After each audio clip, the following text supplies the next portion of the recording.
نحمده ونصلي على رسوله الكريم أما بعد فأعوذ بالله من الشيطان الرجيم بسم الله الرحمن الرحيم اللهم صل على محمد وعلى آل محمد كما صليت على إبراهيم وعلى آل إبراهيم إنك حميد مجيد اللهم بارك على محمد وعلى آل محمد كما باركت على إبراهيم وعلى آل إبراهيم إنك حميد مجيد سبحان الله والحمد لله ولا إله إلا الله واللہ اکبر ولا حول ولا قوة الا باللہ العلی العظیم۔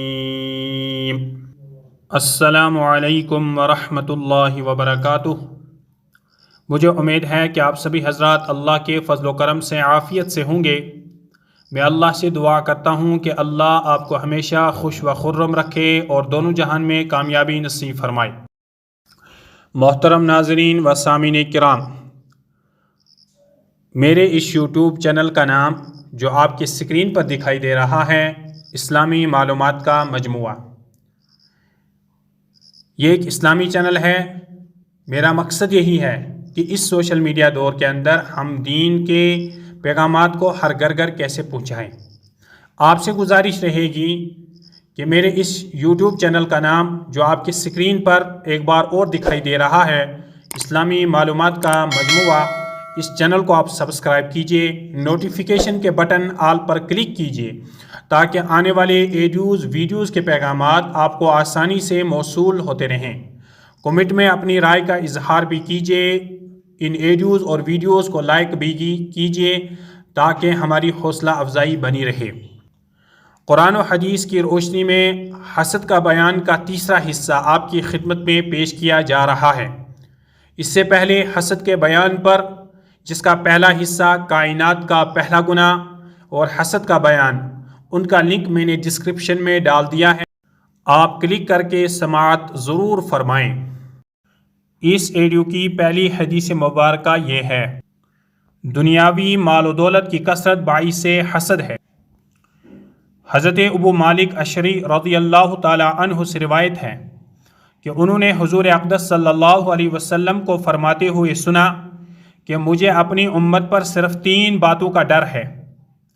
ایک اس بات کا کہ ان کے پاس دنیا کی دولت کی اتنی کثرت ہو جائے کہ وہ آپس میں ایک دوسرے سے حسد کرنے لگیں۔ دوسرے اس بات کا کہ ان کے سامنے قرآن کریم کھولا جائے تو ایمان والے اس کے متشابہات کا مطلب تلاش کرنا شروع کر دیں، حالانکہ ان کا مطلب کوئی نہیں جانتا سوائے اللہ کے، اور مضبوط علم والے کہتے ہیں ہم ان پر ایمان لائے، سب ہمارے رب کی طرف سے اتری ہیں اور سمجھانے سے وہی سمجھتے ہیں جن کو عقل ہے۔ تیسرے اس بات کا ڈر ہے کہ لوگ اہل علم کو دیکھیں مگر انہیں ضائع کر دیں، ان کی کوئی قدر نہ کریں، یعنی ان کے علم سے فائدہ نہ اٹھائیں۔ تنبیہ: متشابہات قرآن کریم کی وہ آیات کہلاتی ہیں جن کی مراد معلوم و متعین کرنے میں کچھ اشتباہ و التباس واقع ہو جائے۔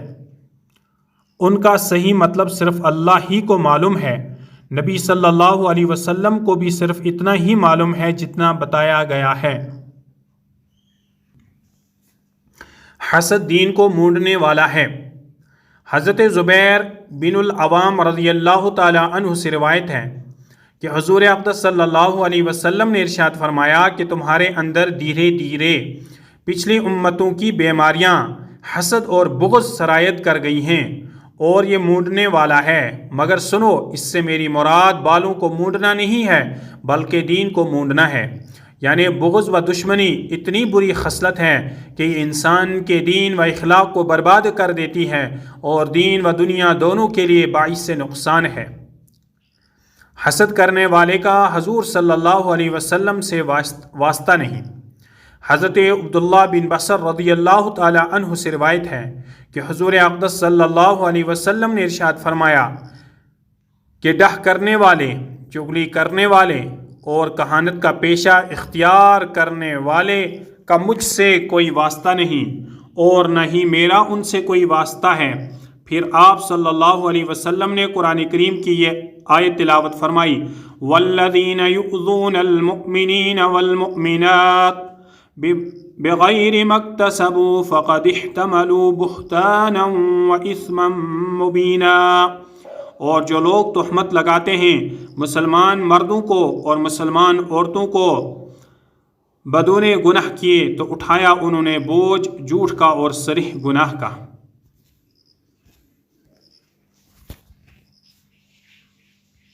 یہ ایڈیو یہیں پر مکمل کرتے ہیں۔ دینی پیغامات کو سننے کے لیے آپ اس چینل کو ضرور سبسکرائب کریں تاکہ تمام ویڈیوز اور ایڈیوز کا پیغامات آپ کو آسانی سے موصول ہوتا رہے۔ کمنٹ میں اپنی رائے کا اظہار بھی کیجیے، اس ایڈیو کو لائک بھی کیجیے تاکہ ہماری حوصلہ افزائی بنی رہے۔ دیجیے شفیق الاسلام کو اجازت۔ السلام علیکم ورحمۃ اللہ وبرکاتہ، وآخر دعوانا ان الحمد للہ رب العالمین۔